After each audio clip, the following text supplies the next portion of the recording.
सुप्रभात बच्चों, आज मैं आपके पाठ्य पुस्तक से पाठ 8 सुभागी कहानी आपको बताऊंगी। सुभागी कहानी के लेखक मुंशी प्रेमचंद है, जिनका जन्म 1880 में वाराणसी के लम्हे गांव में हुआ था। इस कहानी के माध्यम से लेखक ने उन कुरीतियों पर प्रकाश डाला है जहाँ पुत्र और पुत्री के बीच भेद किया जाता है। लेकिन यह भेद करने वाले भी बाद में अपनी गलती को मानते हैं। कब मानते हैं? जब पुत्र कुपुत्र निकल जाता है और पुत्री सुपुत्री। इसलिए पुत्र और पुत्री दोनों को ही समान प्यार, समान अधिकार मिलना चाहिए और समाज में उनकी भागीदारी समान ही होनी चाहिए। सुभागी कहानी के पात्र हैं तुलसी महतो, उनकी बेटी सुभागी, रामू, तुलसी महतो का बेटा रामू और सजन सिंह। तुलसी महतो की प्यारी सी बेटी होती है जिससे वो बहुत प्यार करते हैं। बेटी थोड़ी सी बड़ी होती है तो कम उम्र में ही उसकी शादी कर देते हैं, परंतु विधाता को कुछ और मंजूर होता है। बेटी थोड़े ही समय में विधवा हो जाती है। अब उस पर दुखों का पहाड़ गिर जाता है। तुलसी महतो बेटी को अपने पास रखने लगते हैं। बेटी भी मन लगाकर सब घर का काम करती है, कभी भी नहीं थकती है। खेत बाड़ी का काम, घर का काम सब कुछ करती है और अपने माता पिता को कोई काम करने नहीं देती है। परंतु उसका बड़ा भाई जो है उसको वो काम करने नहीं रोकती है। वो काम सोचती है कि वो काम करेगा तो घर की गृहस्थी चलेगी। वो जवान है, लेकिन ये बात उस भाई को अखरती है कि मुझे काम करने के लिए नहीं रोकती है और माता पिता को रोकती है। एक दिन वह जिद्दवश कहने लगता है कि मैं अलग हो जाऊंगा, तुम मेरे ऊपर माता पिता को बैठाती हो, अकेले सब कुछ करके देखो। पंचायत बैठती है। सुभागी कहती है कि तुम क्यों अलग होगे, मैं अलग हो जाऊंगी। लेकिन तुलसी महतो नहीं मानते हैं, कहते हैं कि नहीं, मैं जब तक जिंदा रहूँगा अपनी बेटी के ही साथ रहूँगा। इस तरह से दोनों अलग हो जाते हैं। सुभागी अपने माता पिता के साथ हो जाती है, बेटा अलग हो जाता है।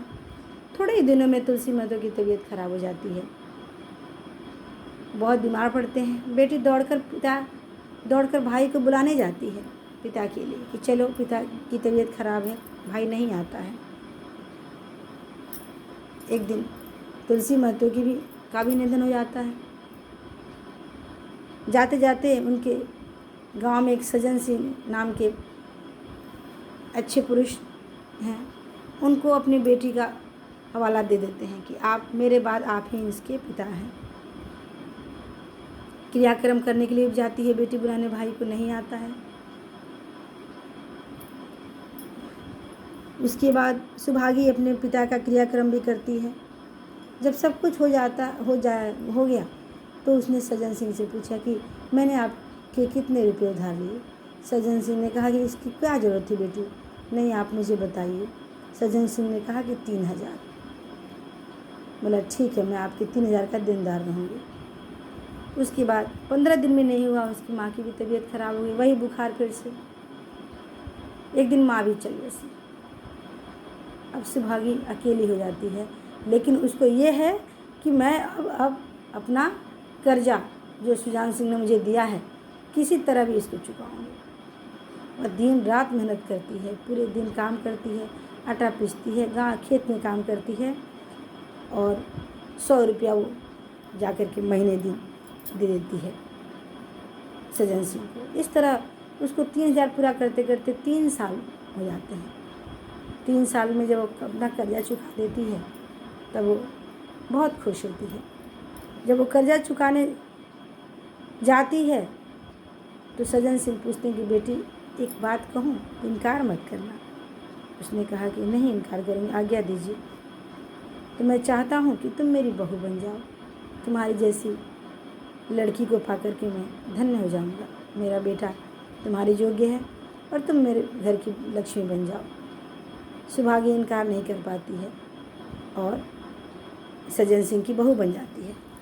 तो बच्चों, इस तरह से इस कहानी में लेखक ने ये बताया है कि बेटा और बेटी में अंतर नहीं करना चाहिए, क्योंकि पुत्र और पुत्री दोनों ही एक ही वृक्ष की शाखाएं हैं और दोनों को समान रूप से ही पालना पोसना चाहिए, समान रूप से ही ध्यान देना चाहिए। अभी तो वर्तमान समय में भी नारा है कि बेटी बचाओ और बेटी पढ़ाओ।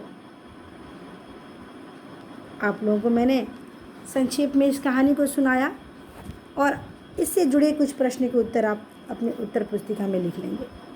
सबसे पहला प्रश्न होगा कि तुलसी महतो पर अचानक क्या विपदा आ गई।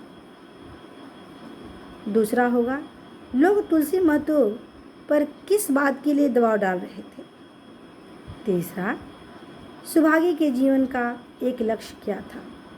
चौथा, सुभागी तीसवें दिन कितने रुपए लेकर सज्जन सिंह के पास जाती थी।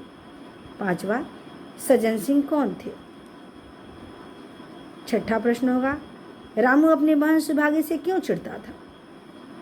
सातवां, रात को लेटते समय तुलसी को कौन सी पुरानी बात याद आई थी। आठवां, जब सुभागी ने रामू को तुलसी की दशा बताई तो उसने क्या कहा। नौवां प्रश्न होगा, कैसे कह सकते हैं कि सुभागी के जीवन का एक लक्ष्य सज्जन सिंह के पैसे चुकाना था। और 10वां प्रश्न होगा कि सज्जन सिंह ने सुभागी से क्या प्रार्थना की थी। तो बच्चों, आप इन प्रश्नों के उत्तर अपनी उत्तर पुस्तिका में लिख लेंगे। धन्यवाद।